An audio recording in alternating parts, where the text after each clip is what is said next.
Hi folks, you're with Tacitus today. Tacitus Today, your pushback channel, and thank you for joining this audio live stream.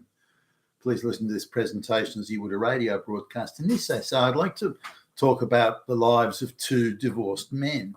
Now, they both got divorced about the same age. They're both about to turn 60, so they're only like a couple of years or so younger than me. And it's an interesting sort of comparison here because one guy was fully compliant. He fell over himself, bent over triple backwards to be compliant with all the demands of divorce courts and other demands and extra demands, the alimony people, the child support people, whatever they wanted, he would give them, all that plus. So he was trying very, very hard to really allow himself to be financially exploited to the nth degree. The other one discovered that the two children weren't his, so he initiated the divorce, but he refused to comply with pretty much anything that they demanded of him. So no alimony, no nothing. He just dropped out and really just worked at ordinary, like self-employment, working for cash job, all that sort of stuff. So he was determined that she would not be rewarded for her deceit, and so I'll get into a couple of details on it. But their outcomes are roughly the same. They've almost arrived at the same point financially and so on. But one guy was skinned alive in the process. The other guy refused to be skinned. But again, they ended up at approximately the same place. Now, here's the gig. Now, with the guy, his wife decided they've got the youngest child turns, is high school age, starts going to high school. So the woman decides she wants to work part-time. Now, he's on quite a good gig. He's well connected into a certain sort of crony network. So he doesn't have to really work very hard, and it's not like he's risking anything or having to make difficult decisions or anything like that. He's just knows the right people and is gifted the right gigs. Lives in the right part of town, all that sort of stuff.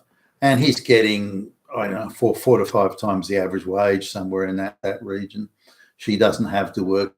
She decides to work, and she goes to work for some sort of NGO, and the NGO is a radicalized NGO. How she apparently knows people who know people, and so she gets in this NGO, and they encourage her.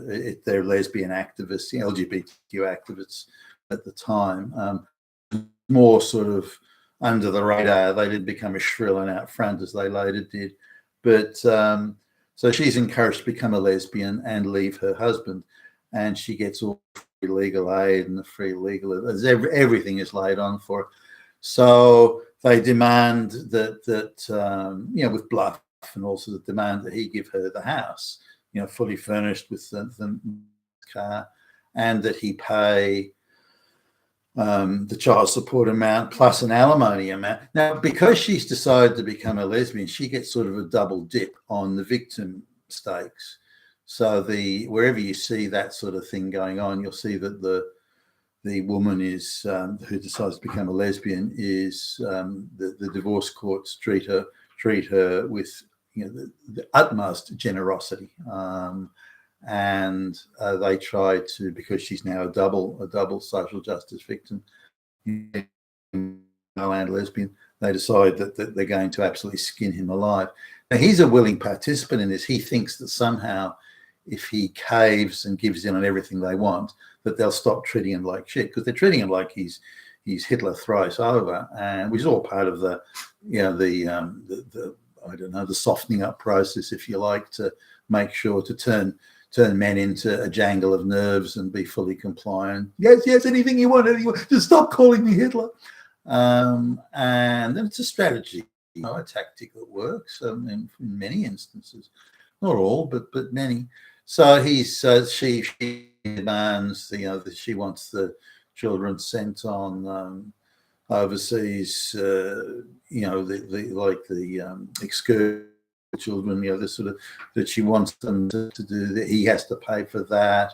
There's nothing he doesn't have to pay for. And he lives in relative poverty, really, given the amount of money that he's got to pay out to her. Remember, he's lost his house and the whole thing. Now, his family's had a bit of money, but they make a risky investment and they lose a lot of that.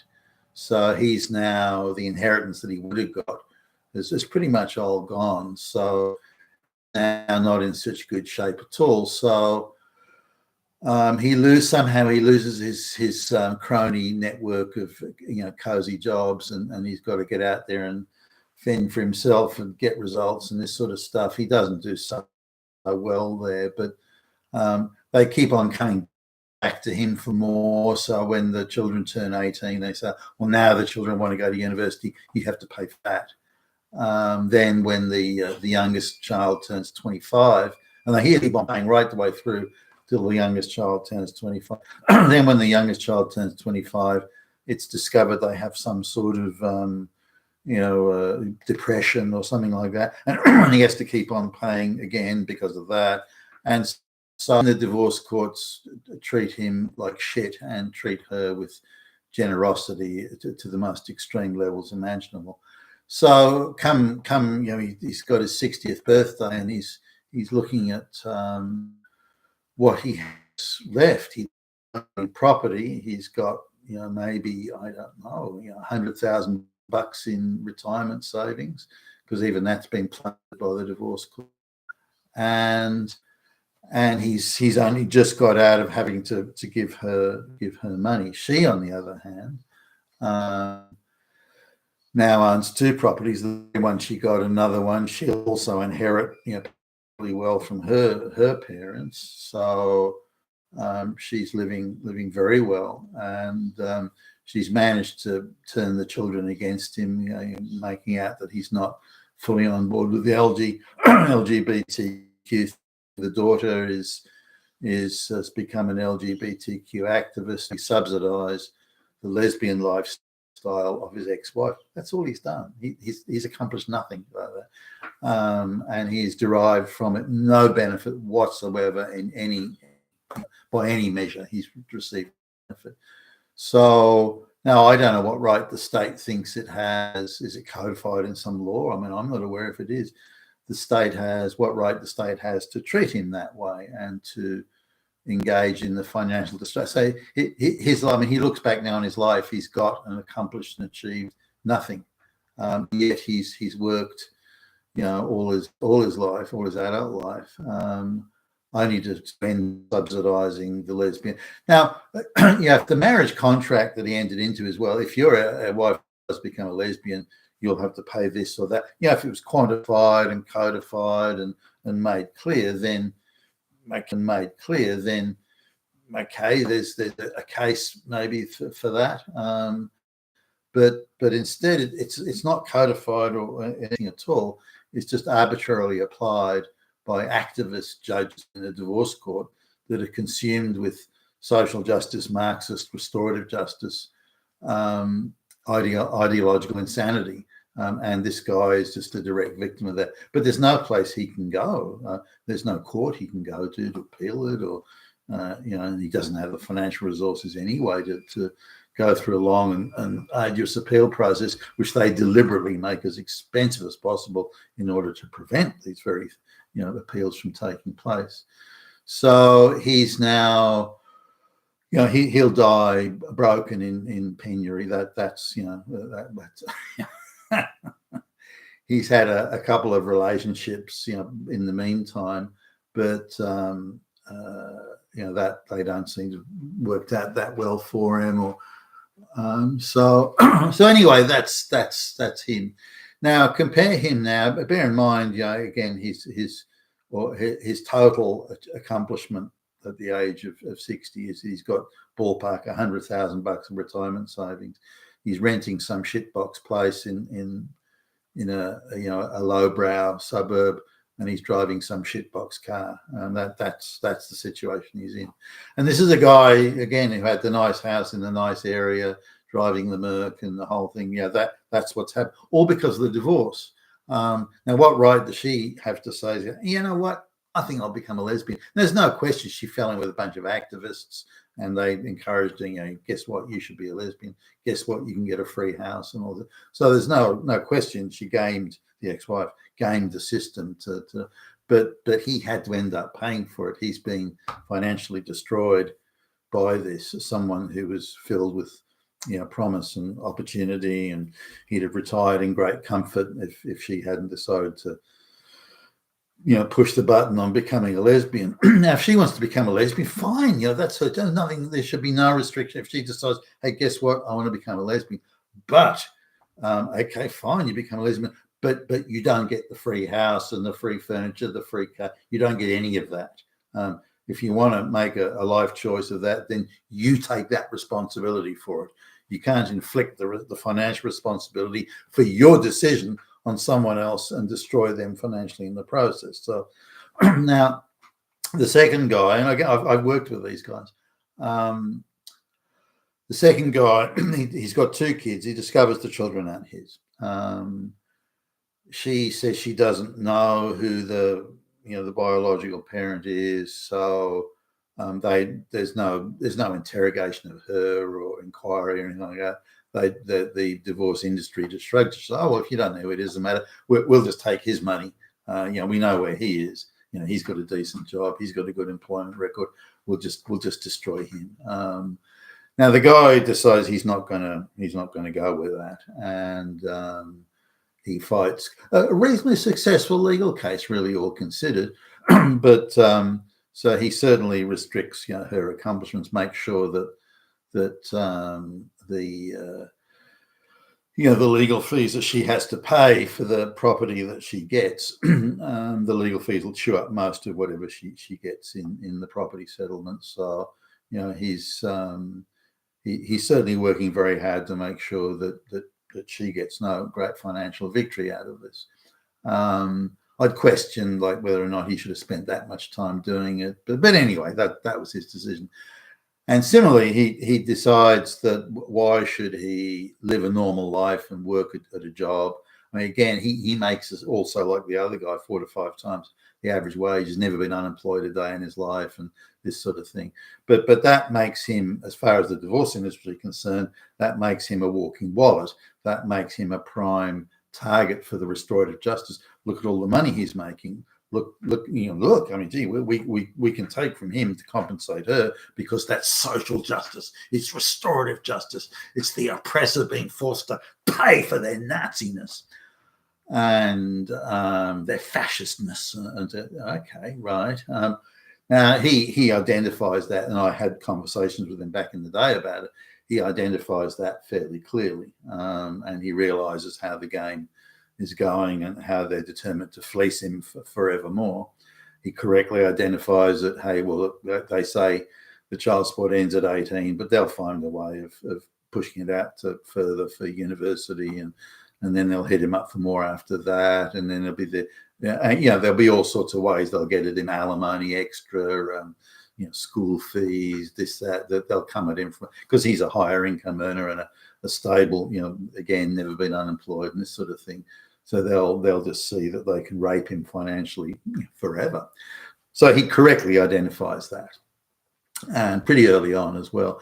So he drops out and decides to go. He's just self-employed. He does any starts up a few businesses. When they come after him, they try and sue the business, if you like, to get alimony out of him. He just closes the business down and walks away. Now, the attitude that these the divorce industry has is, this idea, we're going to make him pay. We're going to make that Nazi pay. That sort of attitude. It's ultimately counterproductive, because this is a guy who refuses to be fleeced and skinned. And so he'll just close the business down and walk off. I mean, that's it, finished. Okay, fine. And so they can't get him, which it's fairly obvious, as he was explaining and talking about how when it drove them crazy that they couldn't get him. it drove him crazy that he wouldn't maximize his income. And there's actually a law in Australia. I don't know whether you could say it's codified clearly, but it's a divorced man. It doesn't apply to anyone else, only a divorced man. A divorced man doesn't exercise his income earning capacity. So this is considered a crime, in effect. So if they say you have a capacity to make, $100, but instead you only make $25, they can say, the divorce industry sort of can say, well, you could earn $100 if you wanted to, but you're not. We don't care as the reasons why. It could be because you broke your leg or you busted your ass or this or that, or she can say she's got depression, and then we'll give her extra money, but you can't say that. That's her get out of jail free card, but you can't use it. So very, very one-sided sort of thing in here. But this exercise your income earning capacity. Now, it doesn't get widely used, I don't think, but it does get used. And men have been dragged into court for this who've been on higher incomes, and they get stuck with this one. I don't know, exactly what has. So say the court decides on it. What do they then do if you've got no income? How do they do it? Do they threaten to throw you in prison till you get a high-paying job or so? I don't know how that works exactly, and it's a little bit vague. But I've known guys who have one guy, he had a bad motor vehicle accident and he was out of work for over a year. And then when he started work again, he found that the divorce court, the alimony people and child support people, they just kept on accruing a debt against his Social Security tax number. And so when he started work again, they said, "Oh, by the way, you're in debt for $50,000. We just kept on accruing the debt while you were in hospital, all busted up, and now you've been bankrupted by the medical fees. We'll just we'll just say that you owe $50,000. You're a high income earner. That's not a problem for you." And so this particular guy decided it wasn't worth his while working. So he just didn't. He just dropped out. So this idea, this vicious chasing of men for money for restorative justice, and which is restorative justice on one hand, which is let's give the lesbian woman lots of money, but it's also punishment for you're from the oppressor class. Men have been oppressing women for centuries. We're going to punish you. We're going to destroy you. But it reaches a point where the destruction exceeds the tolerance level or the acceptance level that any reasonable person would have. It means that these men are paying, if you include the alimony and everything, they're paying an effective tax rate of 80 or 85%. Why would anyone tolerate that? Blind Fred, the biggest moron in the universe, can say if you're going to tax on 85% of their income, they're just not going to work. Why should they? Now, this guy's a little bit different from the first guy. He had no crony network to give him cozy jobs or anything. He's just a bright guy that worked hard. Long hours, bright guy, busted his ass and all this sort of thing, got results. That's why he was a high income earner, not because of anything else. So there was no cronyism or patronage or nepotism in his case. So he was able to keep a high income only because he was busting his ass and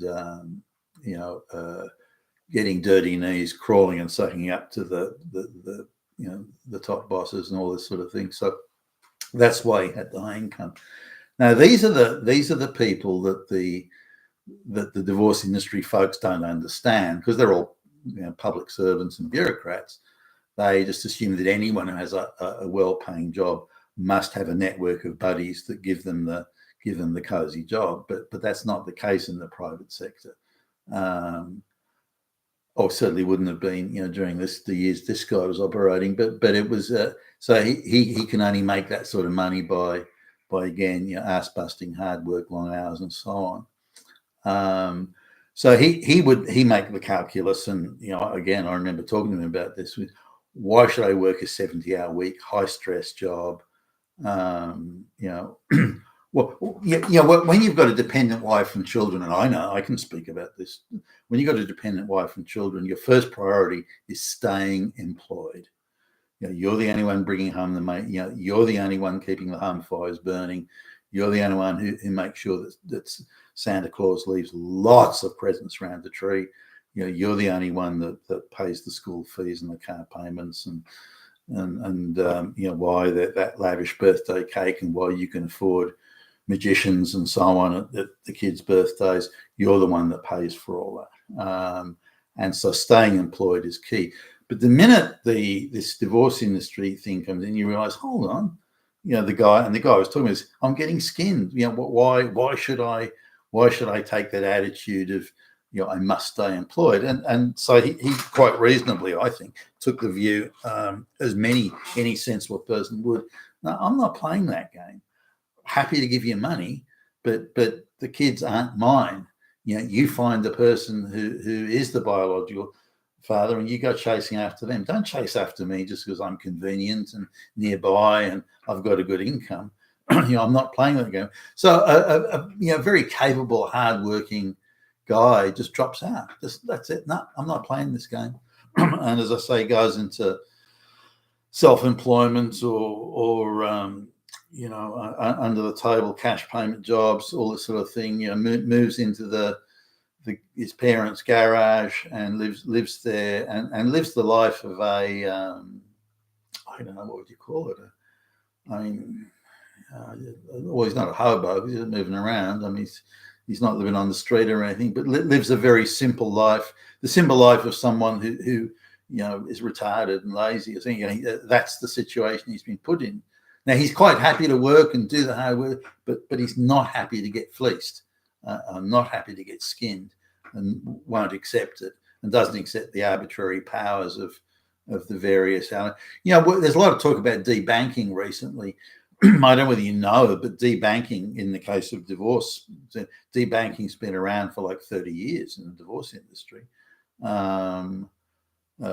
People who've been divorced can be debanked at any time. They can't have a credit card. They can't have a bank account. I mean, nothing. So they can only have a bank account to deposit wages in if the child support or alimony people are doing garnishing wages and that sort of stuff. Then only then are they allowed a bank account. So this is the sort of situation. But this guy is in the same boat. He's worth next to nothing. He's 60 years old, and the only accomplishment is he's prevented them from skinning him alive. But the economy and the nation and so on lost a very productive, hardworking, bright guy in the process. No economy should let people like that sit idly by. No economy, and they should have been. I think I would do this if I was in the alimony sort of industry. I say, okay, well, look, this guy isn't really liable for the thing. The kids aren't his, so let's not push this. Let's see what we can get. What is he prepared to pay? Now, at the same token, he's got no contact with these children either. I know they're not his, but for the best part of 10 years, he thought they were. So he's got no contact with them. They've been very adversely affected by the whole trauma and drama of it all. So what has been accomplished exactly? The determination to skin him alive financially was so great that no one thought of any of the collateral damage. But again, I come back to the point that one guy who was fully compliant, begging to be financially exploited almost by the state for his lesbian wife, the other guy refusing point blank to be exploited. And at the end of this 25 plus years, at the conclusion of this 25 plus years, they both financially ended up in about the same place. So one guy, his whole existence was being financially exploited by the divorce industry. The other guy, his whole existence was to avoid being exploited by the divorce industry, and they both ended up in the same place. There's something very desperately needs to be done about all this. You've been attached to us today to your Pushback channel, and thank you for listening.